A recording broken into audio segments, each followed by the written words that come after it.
Now, FIFA President Gianni Infantino has just announced there'll be a new format for the World Club Cup from 2025, featuring an expanded 32 teams. In his final press conference of the Qatar 2022 World Cup, Infantino defended the organisation's stance during a standoff with a number of European nations over the right to wear an armband in support of the LGBTQ+ community. And our chief reporter, Kaveh Solhekol, was at the press conference, who's live now in Doha. Kaveh, before we discuss matters regarding this tournament, Infantino delivered a news line that will impact club teams, didn't he? Tell us more and how this will fit into such a packed calendar already. Yes, this is going to be very controversial. Basically, we knew this was coming, but we got confirmation of it here in Doha today. There's been a FIFA Council meeting this morning, and they've decided that they're going to press ahead with this plan to have an expanded Club World Cup in 2025.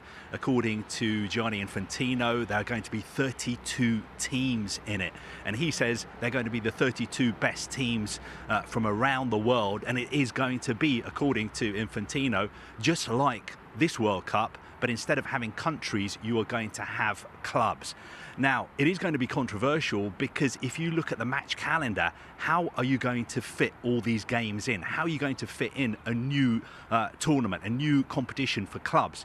Now, we've heard from Premier League managers of other European clubs as well, who have said that they are against this. And by and large, most of the European clubs are against it as well because they don't want to be playing more games. But of course, business is business, and I think if they were offered enough prize money to take part in this new FIFA competition, then I'm sure that would change their minds. Now, where is this first Club World Cup likely to be? The early indications we're getting from FIFA is that they would like it to be in the United States. Obviously, the next World Cup, 2026, is going to be in Canada, Mexico and the USA.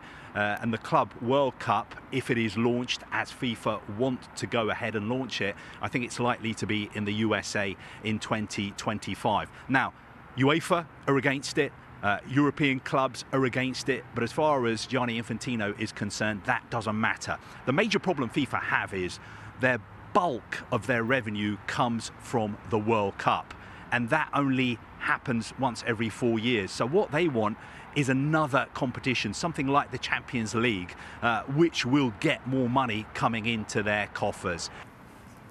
And Kaveh, how did he defend FIFA's stance to put that pressure on England, Wales and a number of other nations as well who wanted to wear the OneLove armband, eventually leading them to abandon plans? Look, Gianni Infantino is like an evangelical preacher, and his religion is football. Every time you go to these news conferences, you end up getting Gianni Infantino's greatest hits. And when it comes to do with anything to do with politics or human rights, he talks a good game generally. But basically what he says is, look, football is football and politics is politics. Let's not mix the two. And what he was saying here today is, look, players, they're all free to talk about what they want to talk about. If you've got concerns about migrant workers, if you've got concerns about LGBTQ+ rights, do that. But do that in your own time. Don't do it on the football pitch, because for 90 minutes or 120 minutes, if it goes to extra time, according to Gianni Infantino, we should forget about all our problems. What he was saying is forget about everything, forget about politics, forget about discrimination, forget about human rights, and just focus on the football and get as much pleasure as you can from that. Now, a lot of people in the hall while he was making those comments, especially I would have to say from the European media, were rolling their eyes and muttering under their breaths as he was speaking. But look, we've heard all this from Gianni Infantino before, and we heard it again today. OK, Kaveh, what else emerged from the press conference then? Well, look, as expected, all the journalists I was sitting around, we were all talking beforehand, and we were having a little bet about how long it would take before Gianni Infantino would say that this was the best World Cup ever. I think he mentioned it straight away.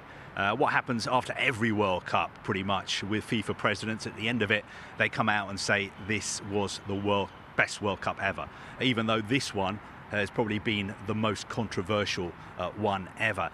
I just want to talk to you as well about the format of these news conferences. You know, us as journalists, we don't really get a chance to challenge what we hear. There are like 200, 300, 400 journalists inside the room. Maybe 5, 6, 7, 8, 9, 10 will be picked out to ask a question. And when you're picked out to ask a question, you get one shot at it. You just ask the question and then the microphone is taken away from you. So Gianni Infantino has all the power.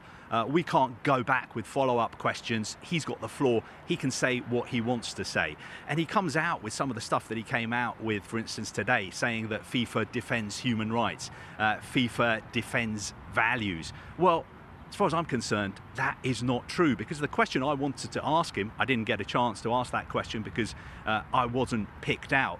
I was going to say to him, Iranian supporters at this World Cup were prevented from going inside grounds and wearing T-shirts that said women, life, freedom on them. I was going to ask him, Mr. Infantino, what do you find so offensive about those 3 words? Which one of them is the most offensive to you, to FIFA, and to Qatar? Is it women, is it life, or is it freedom? Unfortunately, I didn't get the chance to ask him that question. And that is a shame. Kaveh, thank you very much indeed.